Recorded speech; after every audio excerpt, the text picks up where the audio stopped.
करना होगा। बढ़ती महंगाई पर रोक लगाओ, बढ़ती महंगाई पर रोक लगाओ। बेटी का लाभ देना होगा, आंगनबाड़ी कर्मचारियों को देना होगा। ट्रेड यूनियनों का संयुक्त मंच जिंदाबाद। आज हम लोग धरना प्रदर्शन में इसलिए बैठे हैं कि हम लोग इसके पहले 10 जुलाई को और बैठे थे। उसके बावजूद शासन ने हमारी मांगों पर ध्यान नहीं दिया और एक भी मांग को पूरा नहीं किया है। तो हम लोगों की मांग है कि कार्यकर्ताओं को 41,000, सहायिकाओं को 35,000 वेतन दें और आंगनवाड़ी कार्यकर्ता सहायिकाओं को सुप्रीम कोर्ट के आदेशानुसार ग्रेजुएटी को लागू किया जाए। हम लोग को मानदेय नहीं वेतन चाहिए, तो हम लोग को शासकीय कर्मचारी घोषित करें।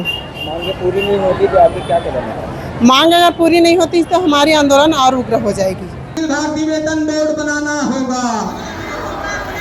असंगठित मजदूरों के लिए अखिल भारतीय वेतन बोर्ड बनाना होगा। सभी योजना कर्मियों को स्थायी करना होगा। जिंदाबाद। ट्रेड यूनियनों का संयुक्त मंच जिंदाबाद। 41,000 वेतन देना होगा। आज इसलिए मांगों के लिए यहाँ पर धरना दे रहे हैं क्योंकि मजदूरों के हित के लिए 44 श्रम कानून बने थे। केंद्र सरकार ने उन कानूनों को समाप्त कर मात्र 4 श्रम कोड बनाया गया। ये श्रम कोड जो है कारपोरेट और उद्योगपतियों के हितों के लिए बनाया गया, उसका हम विरोध कर रहे हैं।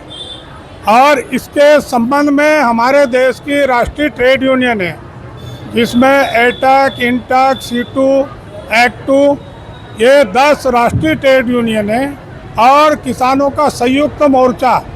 इन्होंने डिसीजन लिया कि सरकार जो है ये 4 श्रम कोड लागू करने जा रही, इसलिए देश भर में विरोध आंदोलन जो करना होगा। उसी के परिप्रेक्ष्य में आज हम संयुक्त रूप से इसमें आंगनबाड़ी, सीटू, एक्टू, छत्तीसगढ़ मुक्ति मोर्चा, किसान संघ के साथी सभी लोग इसमें जो शामिल है, बैंक, बीमा, पोस्ट ऑफिस, ये सभी जो शामिल है, अलग अलग जगह जो वो कर रहे हैं। आपकी मांगी पूरी नहीं होती तो आगे क्या करेंगे? हमारा इस अवसर पर ये कहना है कि सरकार जो है दूसरे दलों को तोड़कर जो है परिसीमन जो है वो पास कराना चाह रही, और परिसीमन का मतलब है आने वाले 50 सालों तक भाजपा जो है सत्ता से कोई हटा नहीं सकता। इसलिए जो है दूसरे तरीके से सरकार ये परिसीमन जो ला रही, उसका हम जो विरोध कर रहे हैं। और इस अवसर पर हमारा ये कहना है कि शिक्षा का जो निजीकरण हो रहा है, इसलिए जो है युवा जो है सड़कों पर है, और वो युवाओं ने केंद्र सरकार को जो उन्होंने दिखा दिया है। शिक्षा मंत्री का भी इस्तीफा तो हुआ है, मगर उसकी जांच, जो लाठियां चलाई गई, प्लेट गन चलाई गई है, उसके बारे में जांच अभी बाकी है।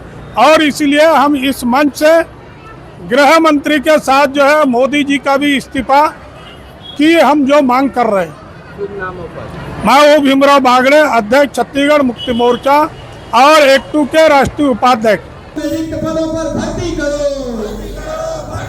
किसानों के लिए समर्थन मूल्य गारंटी का, आंगनबाड़ी कर्मचारी